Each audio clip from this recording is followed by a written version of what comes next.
Welcome to Straight Talk, Supply Chain Insights. My name is Lora Cecere. I'm the founder of Supply Chain Insights, and today I want to welcome you to Straight Talk with Supply Chain Insights. This is a podcast that's designed for the supply chain leader who's on the go, wants to be in the know, and wants to talk innovation. Today I am interviewing TraceGains, and TraceGains has a unique model to connect food ingredient buyer and sellers across the supply chain. We're not very collaborative in the supply chain, and TraceGains is trying to change that by introducing the manifesto. And today we're going to talk about what is the manifesto and how do we improve trading partner relationships. So I've got Gary and Paul here. Paul, tell me about TraceGains. Why should people care?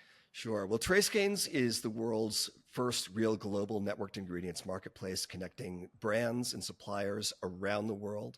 We also have a whole array of enterprise services for CPG brands, ranging from compliance to new product development and on out to the plant floor.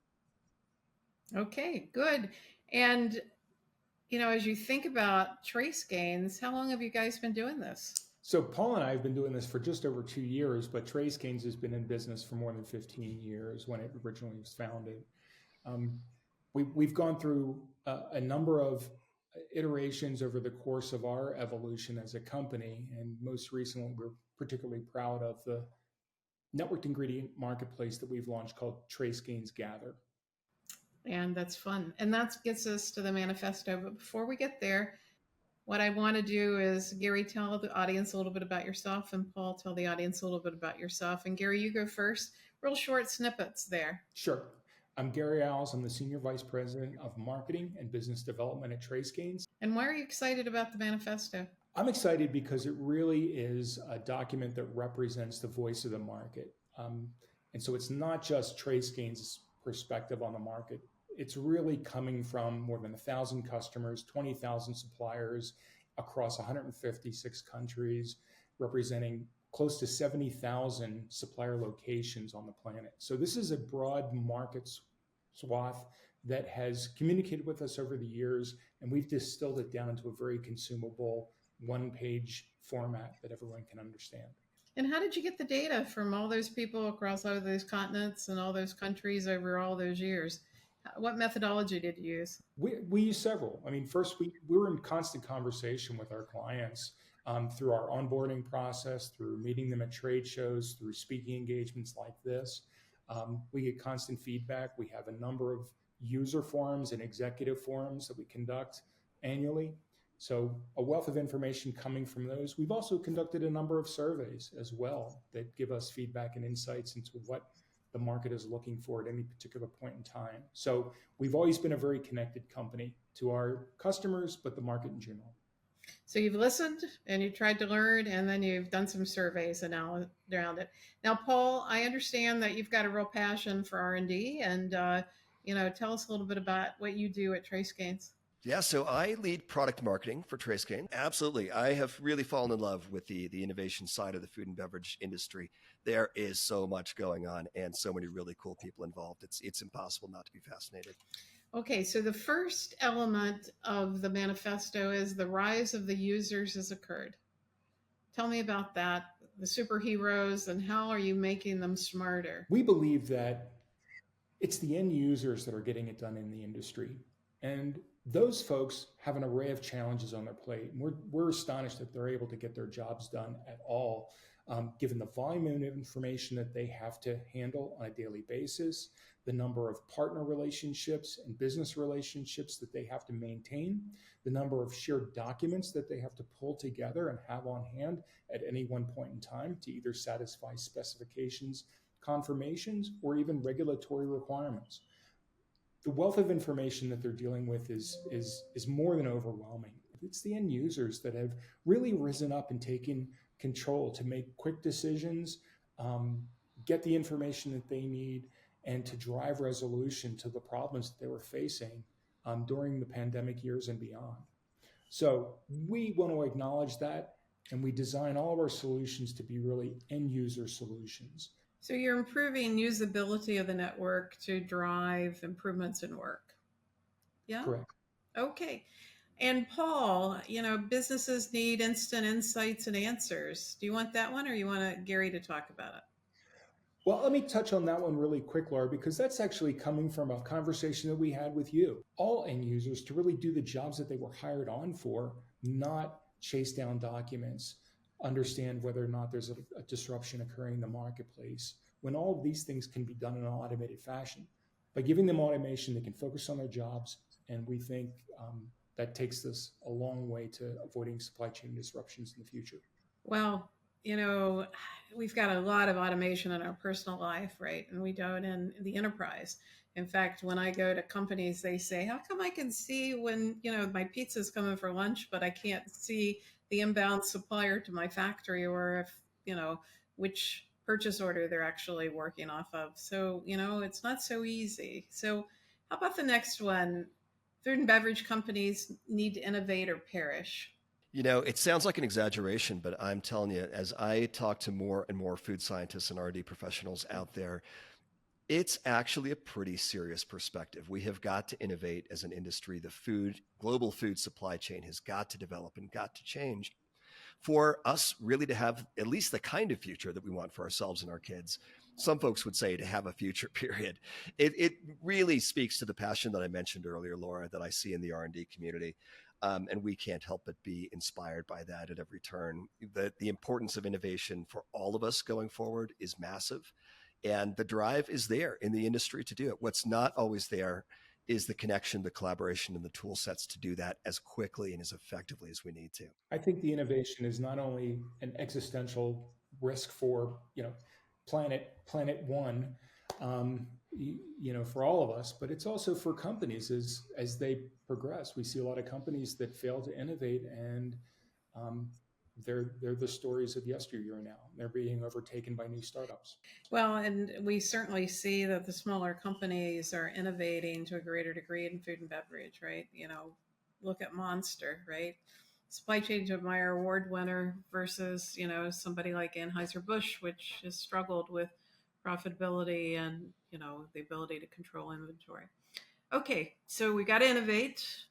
And we also need to be able to support our claims, right? We've got a lot of claims that we need to support, whether it's something about the product or ESG or provenance. So who wants to talk a little bit about that in the manifesto? Sure. I think traceability is growing, and it's becoming more and more important as a product feature, right? It's not just that you claim you're dolphin safe, you need to be able to prove that. So as consumer awareness and the ability to research these things becomes more prominent, not only making the claims and doing the right things that consumers are looking for and the right things for the planet, but being able to prove that through a credible supply chain is increasingly important. How many layers or levels of the supplier base are you able to actually get transparency on?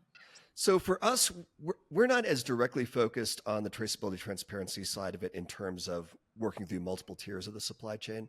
What we're really focused on is for each supplier that an organization is working on, wherever they may sit in that specific supply chain's tier structure, we want customers to be able to understand that supplier, not just in terms of the basics of traceability information, but really from a 360-degree view, encompassing supplier performance, so that as you do dig in and do that hard work on full end-to-end traceability, you're doing that with the right partners and you're doing that with people where that investment is going to have the right return for you.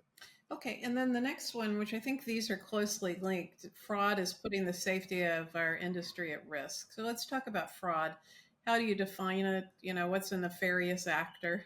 And how do you basically give visibility to an issue? Yeah, so I was thinking about this when I wrote a blog post about this just a few weeks ago, looking at seafood, and there was an EU study that I cited there. It looked at snapper, and it found that 70% of the snapper, big quotes around snapper, in the sample set was something else. There were 38 different species just in that sample set alone, some of which were protected. I mean, that's a particularly flagrant and probably kind of gross example. But, we definitely know that food fraud, economically motivated adulteration is happening across a swath of products. We know the usual suspects, but it's all over the place in the global supply chain. This is one of the places where really being able to lean into global intelligence, being able to understand things that are happening, maybe even outside of your direct supply chain, but inside of the ecosystem of suppliers that you're working with, and being able to get that data, make it immediately available at decision time and action it is so, so important. And one of the things that we're really we're connected to is that notion of how can we really expand visibility into the global environment of data collection that's surrounding the supplier ecosystem. And what do you think that looks like?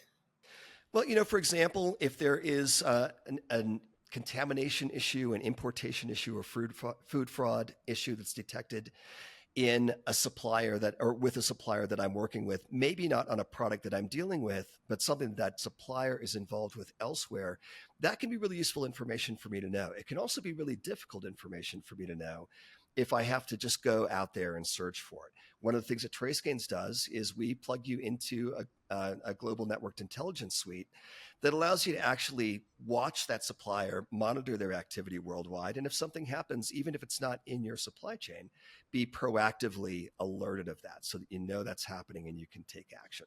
There's many other things that are necessary, but that's one aspect of where we're directly trying to impact that.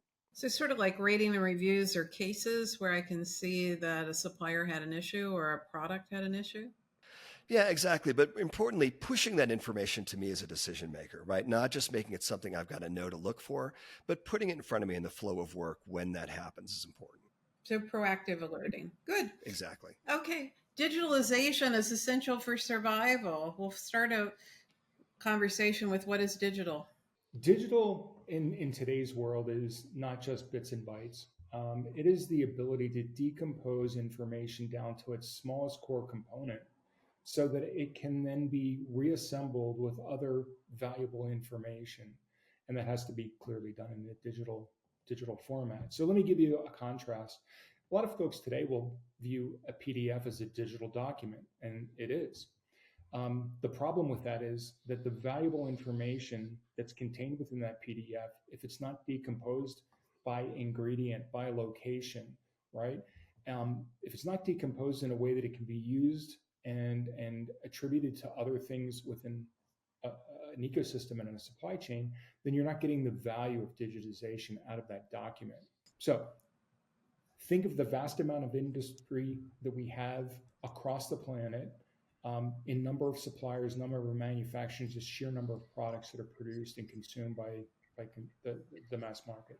Each one of those is then decomposed into hundreds of points of data that are associated with that. And then against that, there could be hundreds of points of data associated with that individual piece of information that includes the things we talked about: ESG information, regulatory information, whether or not it's adulterated, risk profiles, et cetera. The amount of information is exploding. So digitization is TraceGains' way of absorbing all of this information and allowing users and allowing companies to react to it through automation, through intelligence, through artificial intelligence, so that they can improve their operations and really focus on meeting their market needs. Well, it's a lot about the movement from integration to interoperability, right? And being able to preserve the semantic layer. So the supply chain future is all about cooperation, and that's number 7 on your manifesto. Let's talk about that. What do you mean when you say cooperation is the future of the supply chain, and how does your system enable that? It's very closely related to what we were just speaking about in terms of all of the information that's out there in a complex global supply chain. No one organization, no one solution has it all. So we really do need to be thinking about interoperability. We really do need to be thinking about how information from around the global supply chain can come together. We are extremely proud to work with a number of different data partners. SGS DigiComply is a wonderful partner of ours who is out there with boots on the ground around the world, collecting incident data, risk data, but also regulatory information from inside all these different jurisdictions. And we're gradually enriching that with more and more information that is ESG related, whether that's labor or carbon or water footprint. And there's much, much, much more to come on that journey for us as we look forward. We've got to be committed to how we can really leverage the best information information from around the world and make it consumable. So we're better together, right? That's the next one. This has always been core to TraceGains since the very beginning. We've believed this. We're not the only ones on the planet that believe this as well. But we think that by working together, we can have a competitive industry, but we can have a better competitive industry, one that competes on the merits of the products that they put out to the customers, one that serves the market better. And we believe we can take unnecessary costs out of our business by just operating more efficiently together. So there's a wealth of benefit that we get from cooperation and working together that is indisputable. As we think about the manifesto, we're not only stronger together, but we got to change, right? And now's the time to change. Why is now the time to change? Number 9. Yeah, I think there's a lot of reasons we could point to. Gary mentioned customer surveys that we do, or market surveys, a couple times a year. Earlier this year, we just asked people, how are you feeling? How is your workload? And 85% of respondents to that survey indicated that they are overworked at least some of the time. And in an industry where we already struggle with turnover, we already struggle with labor, we already are at risk of losing some of our highest value folks to other careers, we got to take that seriously. The users are the heroes of the supply chain, and they have worked their tails off for the last 3.5 or 4 years.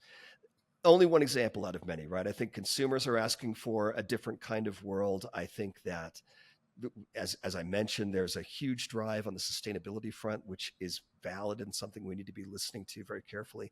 All of this has got to come together into how we work, not just more efficiently, but how we work better, how we unite, how we really orient towards things that are meaningful for the industry and for the people in it. Look, if we thought we had a great supply chain and great processes, that was all exposed through the pandemic, right? The supply chain crashed, and it crashed on many fronts. Or to stick with the metaphor, the supply chain broke, and it broke all over the place. To go forward, we can't just reassemble that same chain and hope things are going to get better. They're not. We need a different paradigm. Folks are still running many of their recipes off of Excel or sourcing off of Excel documents. Again, with the vast amount of information that's coming, with the advent of artificial intelligence actually helping to create automation and more insights into very large volumes of data, the companies that move towards digitization and efficient, automated, intelligent processes, they are going to win. And so we want everybody to join into that endeavor. We don't want just a few companies who've been privileged and can make big investments to capitalize on these capabilities to be the only winners. We all benefit if we have a rich, robust, competitive environment that are producing things that the consumers want. And we need more players to do that. We can't just have a few companies, monopolies or oligopolies, deliver those products to market. We need startups. We need innovation. That's how we progress. And we wouldn't have a supply chain without ingredients, right? The base level, we got to move atoms. So, and that's really what your network's all about, right? It is connecting buyers and sellers of ingredients. But let's talk a little bit about what you're doing in this value chain to drive that decision and improve those flows. Yeah, our tagline for a while has been that in the molecular structure of the global food and beverage supply chain, right, ingredients really are the atom. They are that atomic unit. And just like we all learned in chemistry class, they're surrounded by this halo of information which isn't always visible and isn't always actionable. And we really believe that if you can unlock the information that is surrounding the ingredients that are moving through the supply chain, not just their physical attributes or their characteristics, but all those other things we've been talking about, where they're from, what are the conditions under which they were created, what was the agricultural environment looking like where those came from, what was the water consumption story along that journey, right? The more that we can understand those things at that component level, the more that we can really aggregate those things together into products, into SKUs that are fully informed by all that information, that are moving us further down the path that we're all trying to go as far as the evolution of the industry. It's hard though, right? I mean, because there's so many ingredients and the information, needs to be cataloged and maintained and updated. And, it requires a lot of work. And so you're simplifying it for the industry. And, I'm proud of you for doing it. Now, one of the things your network does is it addresses the ESG real problems of today and tomorrow, and 70% of the ESG impact is actually in the networks.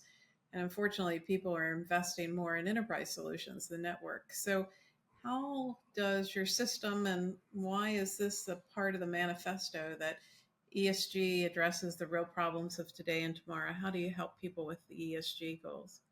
I'll start first by saying we firmly believe that business ecosystems are the way of the future. You've talked about that. Business ecosystems contain networks that allow information to move seamlessly across that network. It allows people to connect, allows business to get done quickly. But it provides information and context as well. And so the important thing about a business ecosystem and the network that TraceGains has created is we can now start to consume third-party information like risk profiles, like regulatory compliance, like ESG information, and we can apply that to the suppliers, the locations, the ingredients in the ecosystem, and we can do that automatically. And that becomes increasingly important because there is no single definition of ESG. ESG is a growing body of information and concerns that are being surfaced all over the world. And Europe has taken a very advanced posture to this, and they're being very assertive and really driving the rest of the planet to kind of abide by the concepts that are emerging from Europe around ESG. So by creating both the infrastructure as well as the attach points for more information to enter the ecosystem, we're going to be in a position to not only address today's concerns of ESG, but what emerges in the future next week, next year, 4 years, 5 years from now. So if someone has a ESG goal around ingredients and food and beverage, they should call you, right? Because the last part of the manifesto is just really resonating with me. And it's just so really powerful. We'll do our part so you can do yours, is the last part of the manifesto. And what is that promise? Tell me about it. You know, yeah, when we talk about sustainability, at the end of the day, we're talking about product innovation, right? We're talking about the ability to do new things. The things that we've done for the last few decades are not the things that are going to create the future that we're all striving towards. So, I'm really looking at the potential that is out there for the industry to change, the exciting innovation that's happening with smaller scale organizations, with young organizations that aren't afraid to dream, that aren't afraid to imagine something very different. That's incredibly exciting. We've got to stay committed to that. And we've got to make sure that, hey, we love our large customers and they're doing some great things too. Some of them are actually great engines of innovation, but we really continue to be energized by what's happening in emerging sectors of the market. And we think that's going to continue to just be so exciting in the years to come. We're quickly becoming the networked ecosystem orchestrator for the supply chain when it relates to food and beverage. And we take that responsibility that we've grown into very, very seriously. And we believe that if we don't give back and provide a means for the rest of the industry to satisfy their needs, to work together, and to deliver better products and services to the global market, that we'd be shirking the responsibility that we've been given by being the biggest network on the planet for food and beverage. So it's our commitment. It's our visible commitment to the industry. It's our visible commitment to consumers, and it's our visible commitment to continue to evolve this product for everyone in the supply chain. Well, how exciting. I love principle-based leadership. I like your manifesto. If only we had clear principles and boundaries from other players.